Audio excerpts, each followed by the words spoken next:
It starts here. Chris Spear highlights the agenda at ATA's 2018 NAFC. And the ATA speakers talk about the future of supply chains and why blockchain is a team sport. Hyundai Merchant Marine's building spree adds to the global order book. And 260,000 UPS Teamsters authorize a strike if necessary. We do 5 Good Minutes with Bettina Warburg and 5 Good Minutes with Max Ward. I'm JP. And I'm Chad. And we discuss all these issues and more on this week's episode of What the Truck.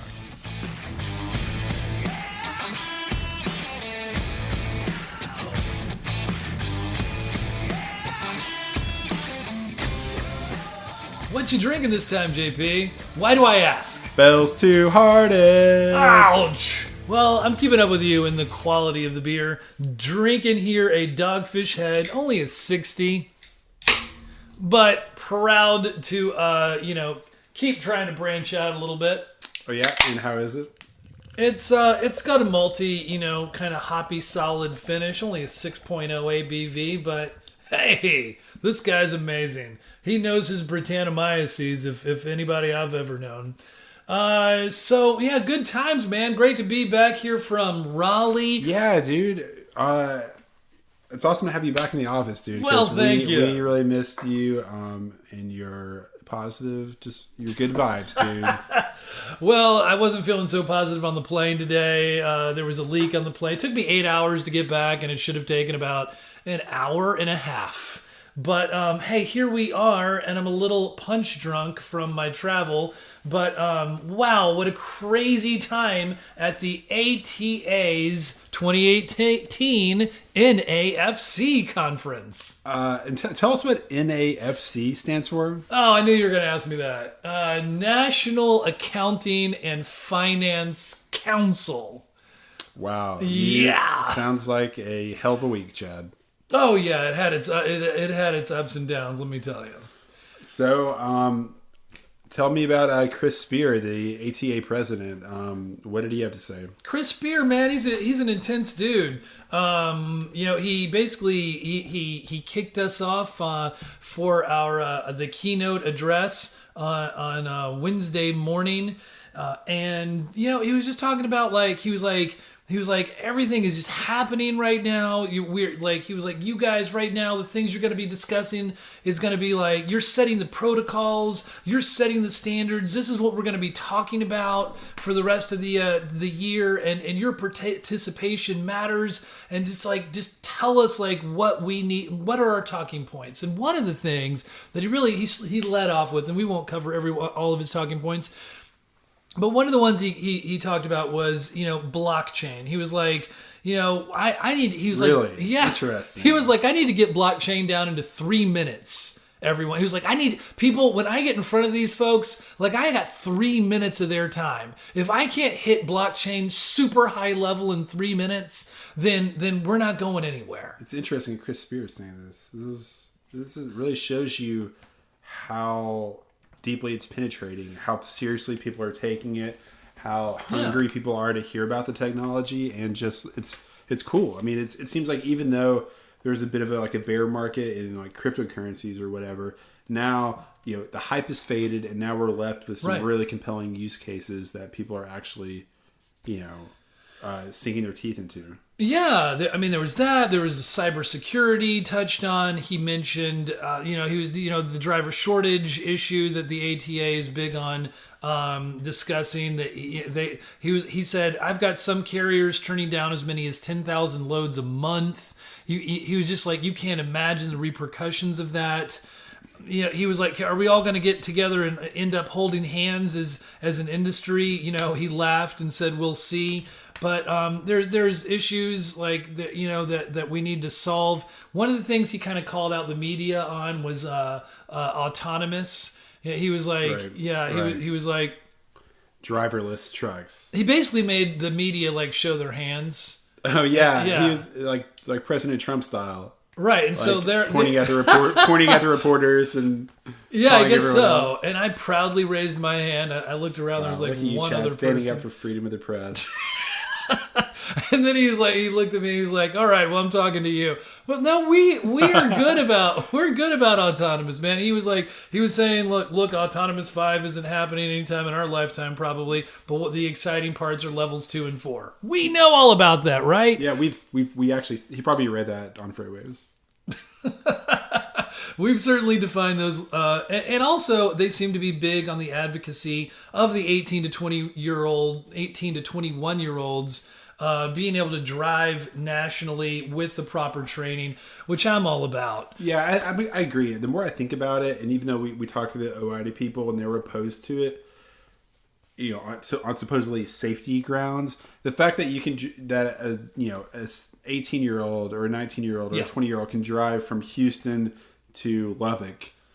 Yes, and that was one of the very things he said. Yeah, he was like, now it might be a little bit of a different issue in Texas than it is in Rhode Island. He's from Wyoming and joked about that, but it's just like, yeah, in fact, those cases, there are no standards. So one of their big arguments is that they're actually creating standards nationally for these very well-trained, often military-trained drivers to be able to, in a very responsible way, they want access to that pool of talent, as he said.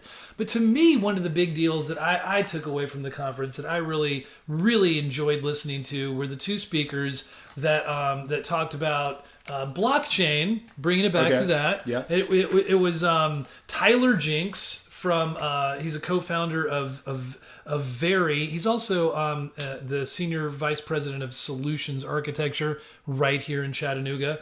But Dale Christie as well, man, what a good presentation. He's the VP for strategic planning and support of FedEx Freight. Oh, wow. And really good presentation. And so he's super into blockchain.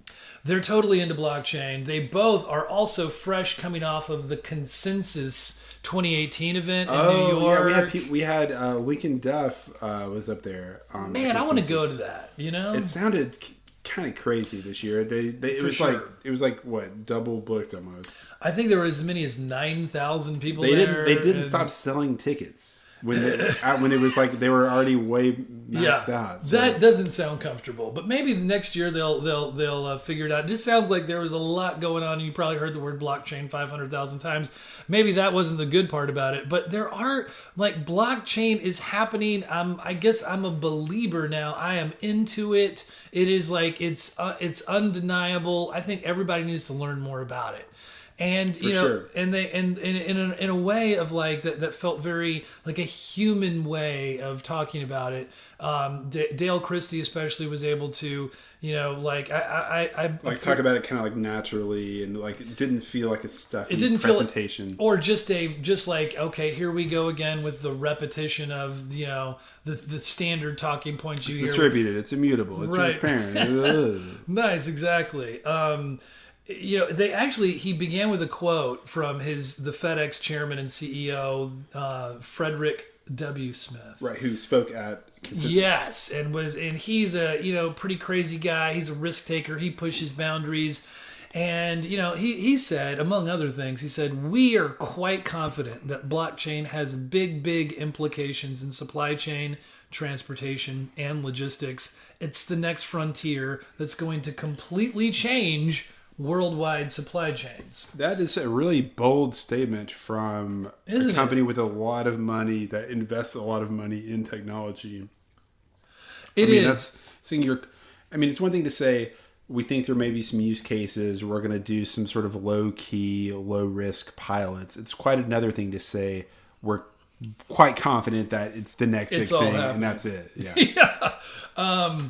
And this also, I appreciate this, because the other night, after coming back from the Transparency 18 event, and I sit down in the evening, and my wife for the first time says, Chad, could you tell me a little bit about what is this blockchain thing? And I was like, oh yeah, I got this. Here we go. And every time I started to try to explain it, she was like, whoa, whoa, whoa, whoa, whoa, whoa, whoa. And I had to back it up and try, and just, I wasn't going anywhere.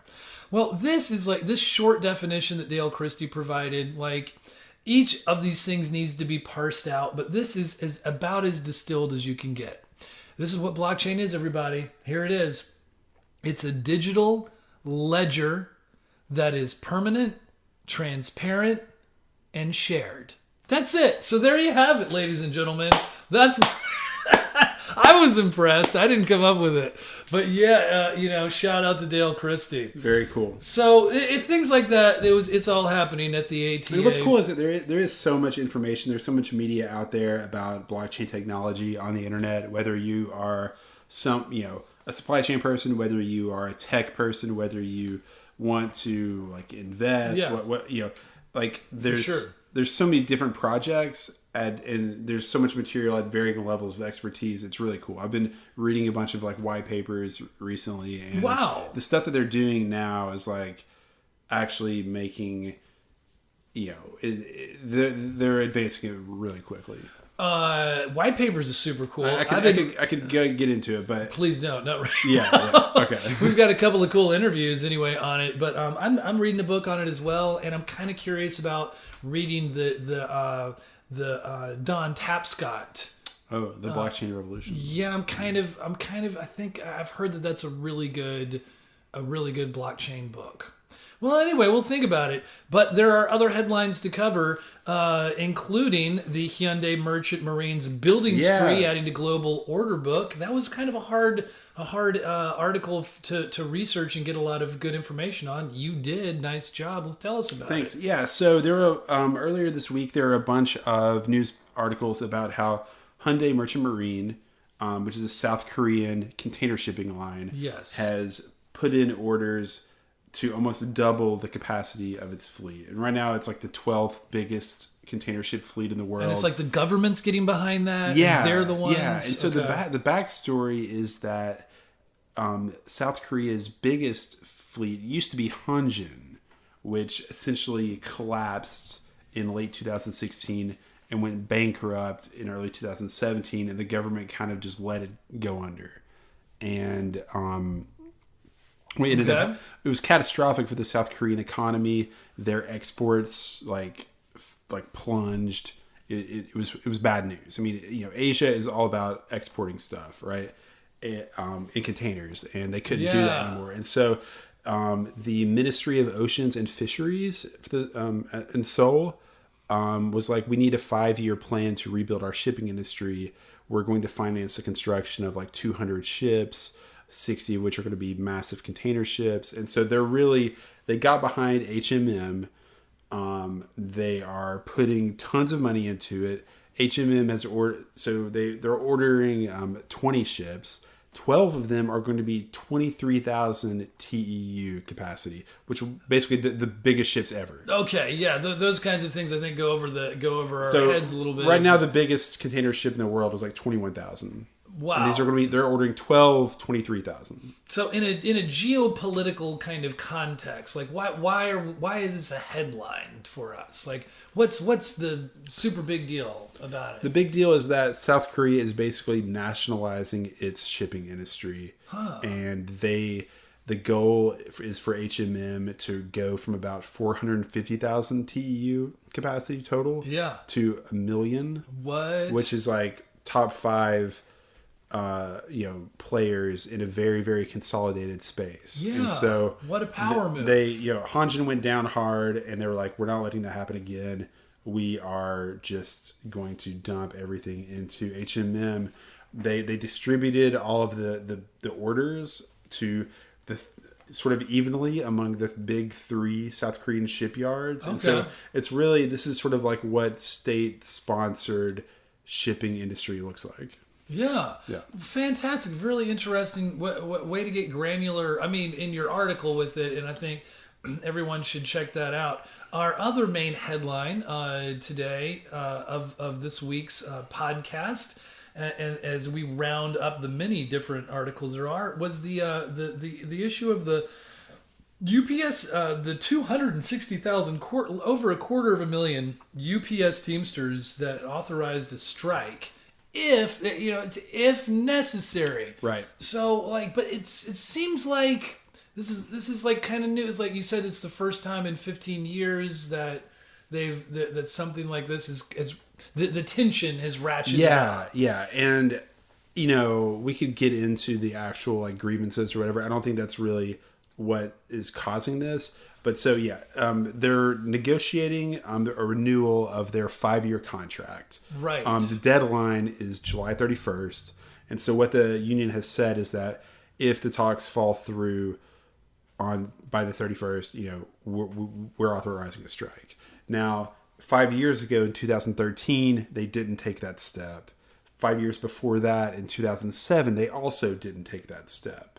And we talked a little bit to Donald Broughton, who is a capital equities guy who studies transportation logistics. He actually was talking on CNBC about this very topic yesterday. Okay. We kind of corresponded with him a little bit before he went on the air. And he said that he actually sees some macroeconomic similarities between 2018, where we are now, and 1997, which was the last time the UPS workers went on strike. And he basically is saying that a really strong economy with sort of a surprising demand for freight moves that sort of has caught UPS off guard. And if you look at what happened in the holiday season 2017 especially, they really underestimated how big e-commerce was going to be. Yeah, so we covered that. Macroeconomic conditions are putting pressure on UPS's network.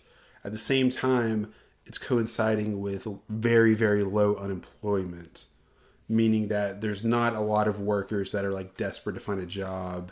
So they can't just, So basically, the bargaining power in 2018 is with the Teamsters, just like it was in 1997. Okay.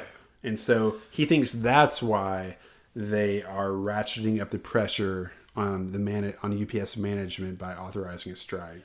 So the strong economy is very good business for UPS and straining their resources. Oh yes, all of this, right? So that they know that UPS has more at stake, right? And the low unemployment means that you have to. They could go find other jobs. They could go find other jobs that basically, wages are going up.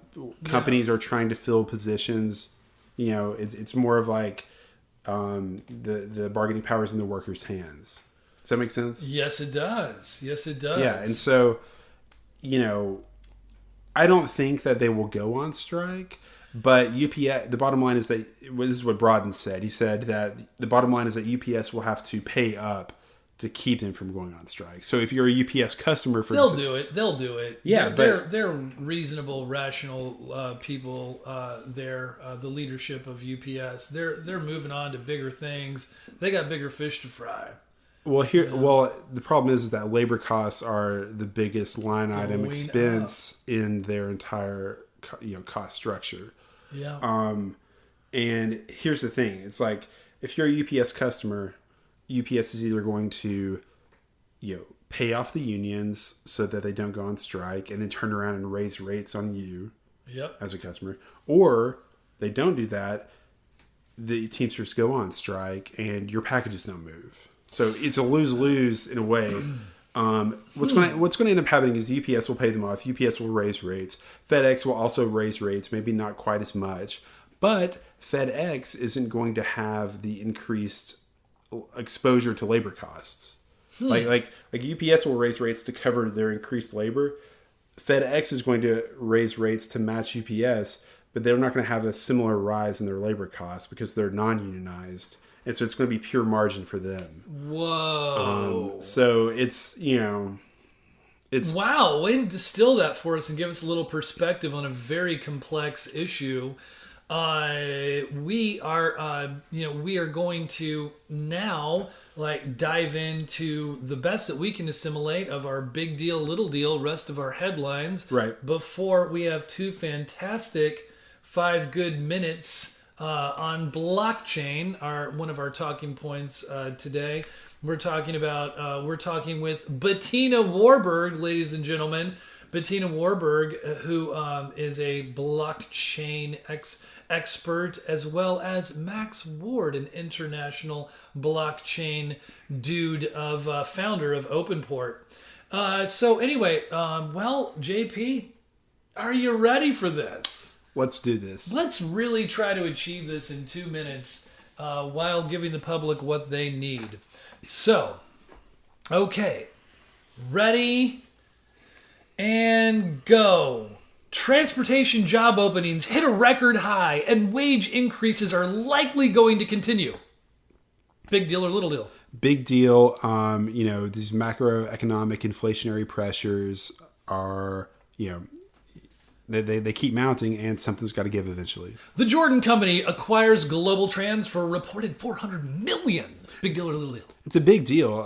Private equity firms are super interested in transportation and logistics right now. They think it's one of the few big industries left in the U.S. that isn't consolidated, and that's what they're trying to do. Roadcheck 2018 in the California market. Big deal or little deal?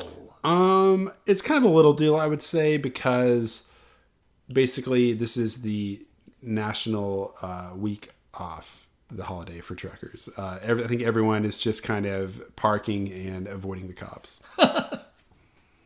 Okay, so FMCSA releases new personal conveyance guidance. Big deal or little deal?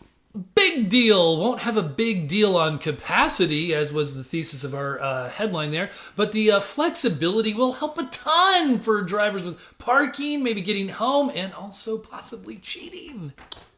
Uber Freight launches Fleet Mode tool that caters to small fleet owners. Big deal or little deal? Gotta say big deal. We do a lot of catering to big carriers. We do a lot of catering to owner-operators. But how about the in-between? Concerns mount over tariffs, and congressional Republicans suggest a bipartisan pushback. Big deal or little deal? Little deal. I'm going to say the economy's surging. There's no evidence that any bipartisan support is mounting.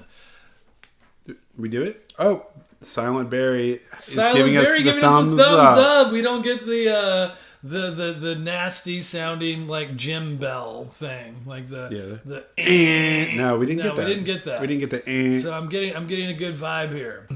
And now, jumping back to our blockchain theme, we'd like to present to you two interviews that we did at Transparency 18. Hello again for our 5 Good Minutes segment today. Bettina Warburg joins us, a graduate of both Georgetown and Oxford. Bettina started her career as a political scientist and public foresight researcher at a Silicon Valley think tank. She has taken her skills as a researcher and scientist and is applying them toward an entrepreneurial career by co-founding a venture studio business called Animal Ventures. There, she spends most of her time incubating new startup ideas, advising Fortune 500 clients, governments, and universities in developing minimum viable products and strategizing around blockchain, artificial intelligence, industrial Internet of Things, and digital platforms. Warburg recently launched a new blockchain education course called The Basics of Blockchain. The hope is that this course will help spread the body of blockchain knowledge, inspire a new generation of entrepreneurs, and get people more ready for the coming revolution. Bettina, welcome to the show. Thanks so much for having me. Are you ready to play 5 Good Minutes? I sure am. All right, and if you make the 5 Good Minutes, you get the free t-shirt, which I know you're dying for. Always need a t-shirt. All right. So, all right, well, ready or not, here we go. You come from the governance side of things when it comes to blockchain. There's a confusion of regulation issues as well as even businesses not sure how they can leverage their data together. What are some of the right kinds of questions we should be asking? One of my favorite things to tell people is to think about compliance innovation. Like most of the time, governance is sort of the red flag in the room. It's something a company's worried about, right? How is working with a new technology going to change my relationship that's already a good relationship with a regulator and maybe challenge that? And I think it's a good question to ask yourself is actually, how might it improve? How might we start to see a technology like blockchain that gives you, a shared reality from which to work? That might actually improve your relationship with regulators. You can involve them in new and interesting ways. You can remove the auditing function that they're required to do, especially in heavily regulated industries like the pharmaceutical industry or areas where we see, the control of a product is really important. And so being able to actually have transparent data and innovate on, how that data is shared and accessed in closer to real time is one of the things we're seeing as sort of a new tool in a toolbox for supply chain industries. Food, pharma, lots of spaces looking at how do you actually think about compliance innovation. Fantastic. What are the headwinds and challenges ahead for blockchain in the enterprise space? To be honest, people look at technology and they think it's an implementation issue. It's really almost always a people question. You have to start really approaching this technology in part from understanding, well, what does it mean for how we govern it? How are we going to all share this same asset, this same database structure, and work from it together?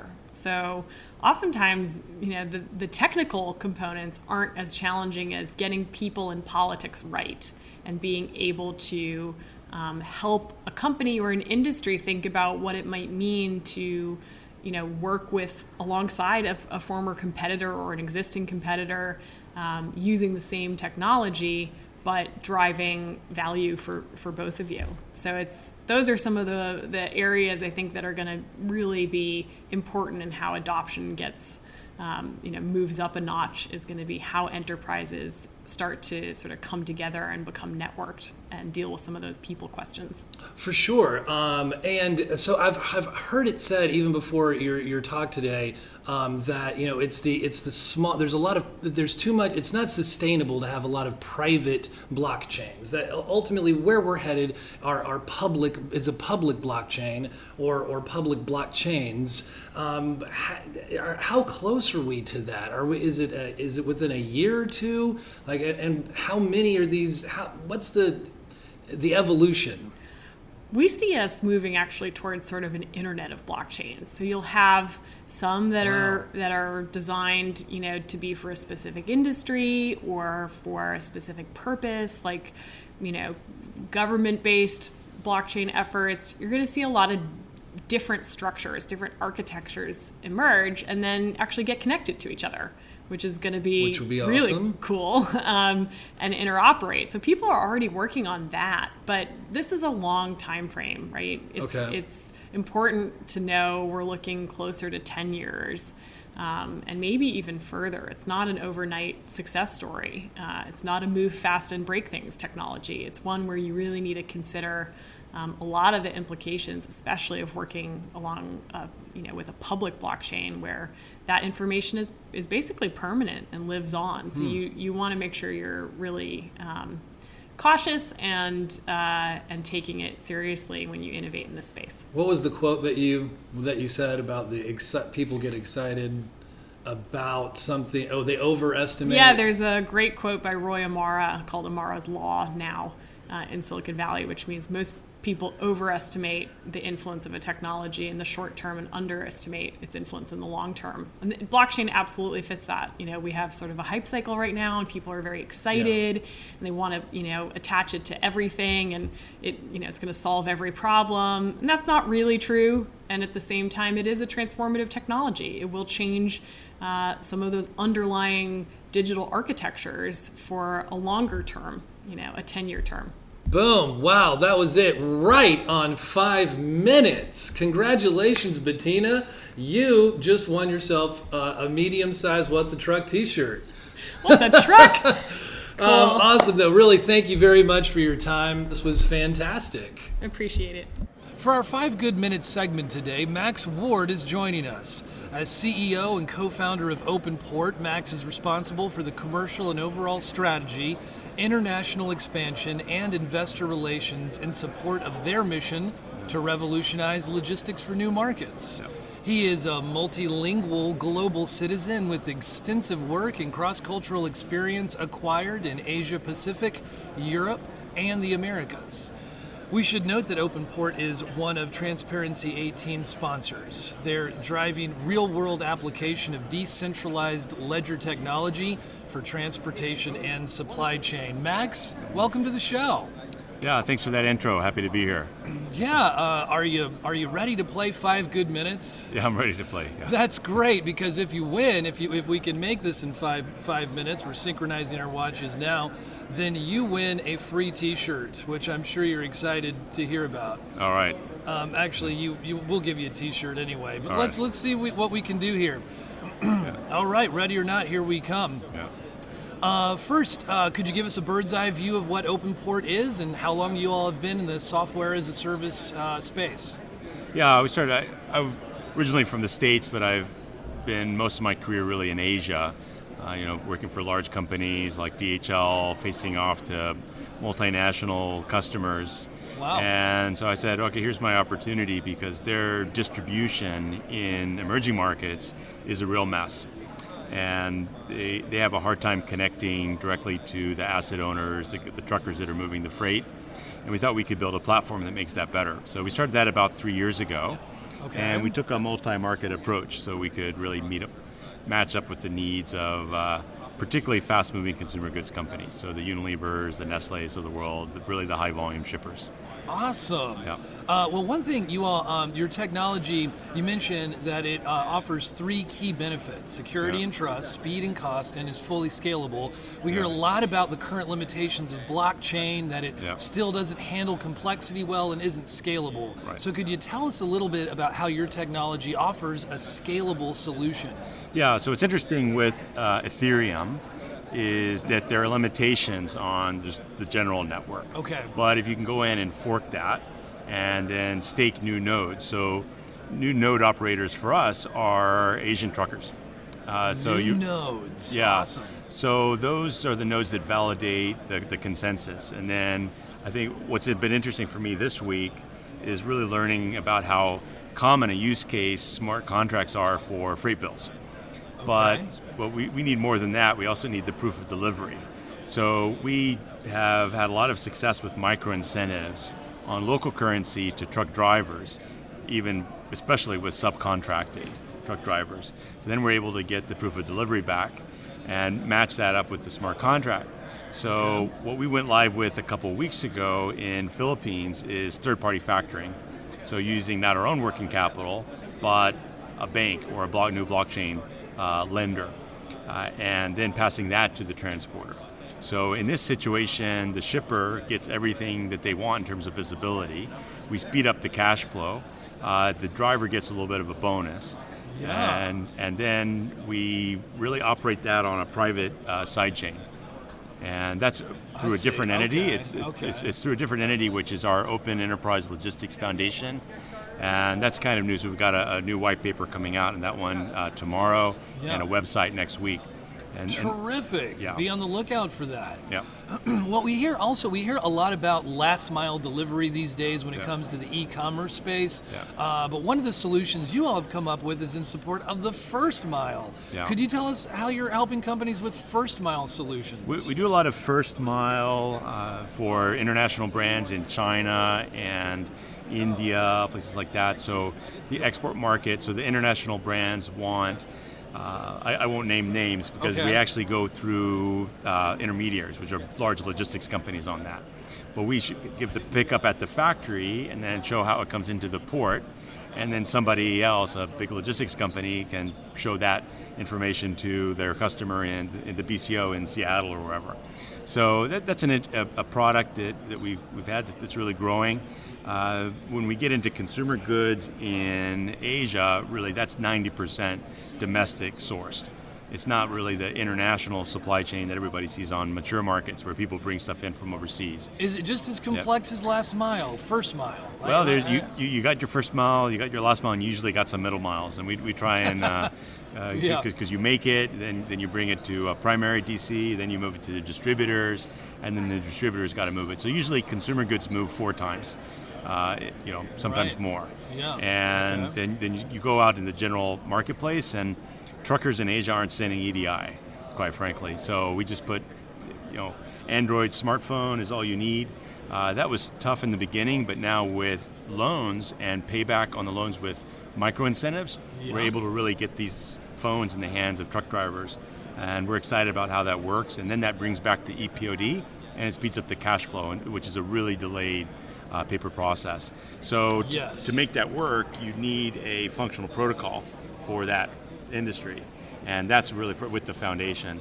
And we've got a lot of members coming in, joining that, and then at the same time we've got a commercial company, which is OpenPort, that sells the software and has digital logistics around it. And it complements well with the foundation, which is open source. So I'm not sure. Love that. Love the open source idea. Yeah, I'm not sure if any company should really own a protocol, right? So it's better to have that open up to members. I think that's the future. Yeah, so I think that it's took a lot of people by surprise when we started with that structure, but I think it's really working, and it gives us the flexibility to build the ecosystem we need. And now we're able to prove it, just particularly this month, in Philippines, going live with our liquidity product. And we're just going to focus on that for the next few months, and then go to other countries with speeding up payments. Terrific! Yeah. And you just went over a little bit. We won't even say how much. Do I still get a shirt? You will still get the shirt. Thanks for playing. You did a terrific job. That's some really interesting stuff. And everybody be on the lookout for the new white paper. Right, yeah. All right, Max Ward, thank you. Thanks for coming Awesome. on. Great. And that'll do it for the big stories this week. As always, we go into more detail about each of the topics we've talked about today on our website, FreightWaves.com. We will continue to publish this podcast weekly, so be sure to subscribe to What the Truck on Apple Podcasts, Google Play, Stitcher, and SoundCloud. Also, make sure to leave us a review to let us know what you think of our new podcast. And if you're interested in freight economics and finance, come to our Market Waves conference at the Gaylord Texan Resort and Convention Center in Grapevine, Texas this November. Visit marketwaves18.com to learn more about this event. That'll do it for today. Thanks for tuning in, and we will see you next week on What the Truck.